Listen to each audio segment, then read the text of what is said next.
Okay, the Detroit Pistons dropped this game to the Orlando Magic. They go into Orlando.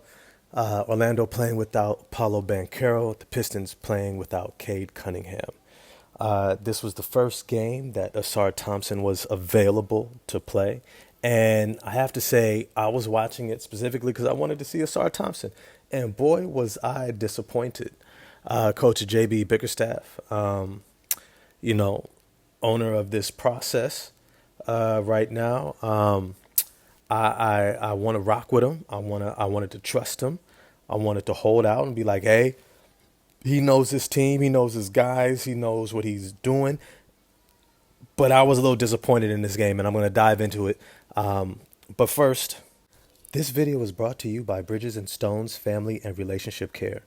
You know, mental health is becoming the new flex. Having the ability to communicate effectively with others, work through conflict, and building healthy relationships will take you a lot further than even that new car. Get the support you need to get your relationships and life in order and start building the life you desire for yourself. Contact Bridges and Stones for your free consultation and talk with a trained professional to support you in attaining the tools you are needing. Remember, none of us make it alone. The link is in the description box below. You know, I want to say first off, there are so many things that are going right for the Detroit Pistons, even in the midst of losing. And that's because this is still a rebuilding team. And I think that is the first part that I had to keep reminding myself. This is a rebuilding team. Jaden, Ivey, Cade, Cunningham, this is the first season that they have been able to work together.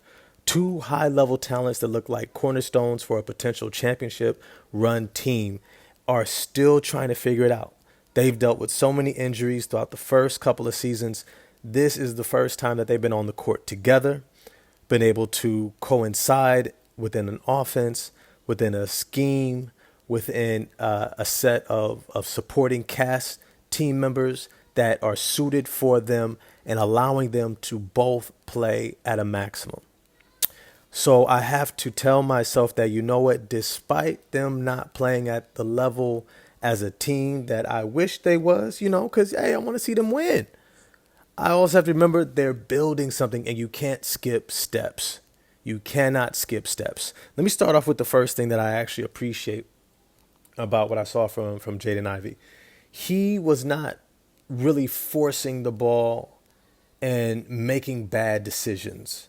That was something that plagued him throughout his first couple of seasons. And in this game, you saw him let the game come to him. I actually appreciated his approach throughout the game, where he took his time, and eventually by the second half, he started to turn it on. He was able to knock down shots. But I think he could have been a little bit more assertive, but it's a delicate balance for him, because sometimes he can get tunnel vision like he did later in the second half, and it led to turnovers, it led to bad shots, no foul call, and next thing you know, it's going back the other way, right? And so there were progressions here. Jaden Ivey taking his time, letting the game come to him, setting up his teammates. The other thing that I liked about this game is Jalen Duren and Isaiah Stewart. That center rotation, they're finally starting to show some life. And when I say show some life, I mean on the offensive end. Look, last season, the last couple of seasons, we've seen Isaiah Stewart take strides with his three-point jump shot. We've seen Jalen Duren show a more expansive offensive game than what we had seen in the first portion of this season so far. Through the first, they're like 7-11. So the first 18 games, we haven't seen much of it. And I've been like, yo, why isn't Isaiah Stewart shooting threes, right? Why isn't Jalen Duren being more involved in the offense outside of just setting screens and doing drop-off passes? But I think what I'm figuring out from JB Bickerstaff is he's also building something. He's saying, look, before we can start going back to Jalen Duren attacking centers one-on-one and trying to get we need to make sure that he understands how to get his teammates involved. And we need to see that he can master that. And to an extent, he has. His ability to do the dribble handoffs, or the DHOs, as JJ Redick would call it, right? He has shown to do that at a highly, highly efficient level. And it was good to see that he starts attacking his mismatches. Gogo Bataze could not guard Jalen Duren. And the reality is he is a load to stay in front of. He has quickness, agility, a lightness on his feet with such power and force. Most guys don't even want to try to get in front of him. Anybody who wants to take a charge from him is gambling with their life, right? So he's going to have an advantage many times, and it was good to see him look for those opportunities. Isaiah Stewart as well. You saw when he got the mismatch, he got big, he sealed Gary Harris behind him, caught that ball, immediately finished over the top before the help defense could come, right? He knocked down a wing three, which he caught on the move, set his feet, on balance, followed through, knocked it down. It looked beautiful. And I was like, okay, here we go. We're starting to get some more offense from that position. And I also want to say Marcus Sasser, finally, my boy. Look, hey, I've been riding with you, Marcus. I've been riding with you. These cats out here, they want to trade you. They're calling you Lindsey Hunter. They're calling you, Ish Smith out here saying you ain't got no offensive game. I mean, they dragging your name through the mud. But this game, you reminded them. Shout out to you. You reminded them, hey, you a cold-blooded killer out there. You can get buckets in a hurry. And I appreciate just seeing that, bro. I was like, hey, I know Malik Beasley's hitting threes, but he ain't no Marcus Sasser. Folks didn't believe me. Hey, shout out to you, Marcus Sasser. You look nice. This is the Marcus Sasser that I knew last season. A straight bucket who can also distribute the ball. Great job. Ron Holland, you look good in the first half when you stayed within yourself. Second half, you was tripping. You getting mad at the refs over calls. You got your shot blocked. You out here not getting back, sitting there looking at the ref. You're a rookie, bruh. You're a rookie. You're not going to get the calls. Stop expecting it. You've got to either guarantee you get to the rack and finish or get your butt back on defense or just swing the ball. Because I think the early success, sometimes we call it fool's gold. When you see somebody knock down a shot early that they really can't hit, you go, that's all right. That's all right. That's fool's gold. This fool about to shoot 1 for 12 now because he hit his first one thinking he's hot. And now he's going to waste a bunch of bad shots and it's going to help us. And that's exactly what Ron Holland did, except he was able to get to the rack in the first half and then he kept pressing it. And you know who he wanted to press it against of all people? Jonathan Isaac. Probably one of the best defenders in the NBA, the entire league. 6'10", extremely agile, quick on his feet, light on his feet. Great lateral movement, great first and second jump, amazing timing, quick hands. I mean, Jonathan Isaac is a load defensively. And Ron Holland act like he was looking at, Joe Harris out there. He looked like he thought he was attacking Dan Marley or something, some old slow-footed guy. I don't know what he was thinking, but Jonathan Isaac let him know. He ripped him a bunch of times, stonewalled a few times, made him trip and fall a bunch of times. I mean, Ron Holland just looked sloppy out there in that second half. And this is the thing that I want to get to. Look, you live by the gun, you die by the gun. You live by the jump shot and shooting, and you die by it. And Malik Beasley and Tim Hardaway Jr. struggling to knock down shots in that first half, albeit good looks, shot this team in the foot, and they couldn't get out of that hole. They couldn't get out of the hole. But this is the thing that I want to focus on in this video, is you need a defensive stopper. And I've been saying it this entire season. You need someone who can lock another primary scorer down. Look, I'm not saying that Franz Wagner isn't good, but I'm saying what he was doing to the Pistons was because you were guarding him with Malik Beasley and Tim Hardaway Jr. That was the reason why Franz Wagner was able to get off. And something that JB Bickerstaff is going to have to adjust is you cannot roll out there Tim Hardaway Jr. and Malik Beasley together against starting level NBA teams, especially playoff level teams. I said it a couple videos ago. I said the hot start, and you can call it a hot start, even though they didn't even get above 500, even to 500, but they got close. Well, it was like 7 and 8, something like that.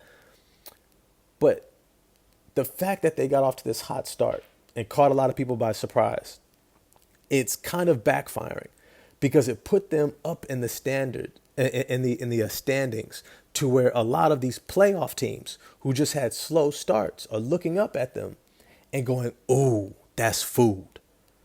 That's food." And now, instead of the first 10 games where teams are overlooking them and not really planning for them and playing them like they're not that big of a deal, they're actually game planning for them. They're actually focused on what is it going to take to beat this team. And so they're going after the mismatches more. They're preparing to take away what the Pistons are trying to do primarily. They're forcing them into secondary and tertiary actions that is pushing this team past where it's at this point. Right now, this is a team that is a functional offense, and it is a high-level hustle defense. I'm gonna repeat that: high-level hustle defense. Not a great defense, not even real good defense. This is despite the data that says, hey, they're this really efficient defense. Don't get fooled by that.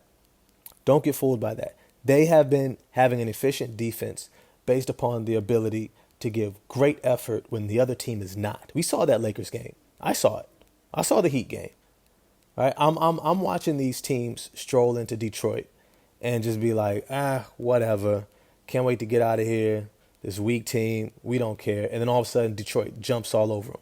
The Pistons jump all over them, right? With effort. But now that teams are game planning for them, and they're locked in when they face them, trying to climb that ladder and get above them, right? Because now coaches got their, hey, they're going to start having their livelihood on the line. You can only lose to the Pistons so much, to this Pistons team so much, and them not look at you like, can you even do this job? So now teams are locked in. And now we're looking at teams prepared for them. And now Malik Beasley and Tim Hardaway Jr. are getting exposed. They're getting exposed. That they can't guard primary scorers on the wings. Jaden Ivey does a great job as a point of attack. He does a great job on the ball on most offensive players. But they just swing the ball, and now they're attacking a 6'3" Malik Beasley and a 6'4", 6'5" Tim Hardaway Jr. Franz Wagner is 6'10". You need Asar Thompson in your starting lineup. And that's probably the last thing that I want to say about this game, is that I was disappointed that he didn't even put Asar Thompson in there towards the end, in the last, 5, 6, 7 minutes of the game, when it was out of reach, over 20-plus points, down, and you pulled your starters. I was like, he's surely going to put him in now, right? He's going to get him in there so he has an opportunity to, get his legs under him, get acclimated. And so the next game on this road trip, he's ready to go. He doesn't even see the court. And this, to me, is frustrating because I'm just like, and I know it's early. I don't want to be the fan that takes everything out of context and not realizing that they're still rebuilding. It's the beginning of the season. It's a long stretch. Asar's been out for months. You don't want to rush him. He's got the whole career in front of him. Long runway. Look, I get it, but I'm just excited. I'm excited. You can't blame me. I'm excited to see Asar come back, and he didn't. And I know this team needs him. I know that they need him desperately because Zach LaVine, LaMelo Ball, now Franz Wagner, none of these cats get off. Tyler Hero, none of these cats get off the way they did had they had Asar Thompson in that lineup. Had Asar Thompson been in that lineup with Cade, Ivey, Tobias Harris, Jalen Duren, there's no way they get off like that. No way. So moving forward, I hope that Asar Thompson is inserted back into the starting lineup. There's no reason right now that he should not be playing in this upcoming game. I don't know who it's against. I don't really care right now. I just want to see him in the lineup. I want to see him playing lockdown defense. I want to see what he looks like when you have an Ivy, Asar Thompson defense on the perimeter and how it can contain on the perimeter and make plays with their athleticism, getting out in transition, getting on the offensive glass. I want to see all those different things. But as always, I want to know what you all think. What did you think about this game? Your disappointments? What did you see? Holler at me in the comment section. I'm going to get back at y'all. Don't forget to like and subscribe. Hit that bell for notifications. And I'm out. Peace.